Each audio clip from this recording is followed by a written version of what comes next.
Rumeksa ingsun lakune stangaya wara kelawan mekak hawa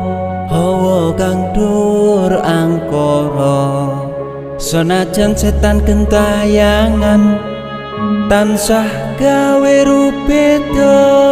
hingga pupusing jaman hametek ingsun nyirap geni wisa murka maperhardaning panca saben ula sing netra linambaran sih kawelasan ingkang paring kamulyan Sang Hyang Jati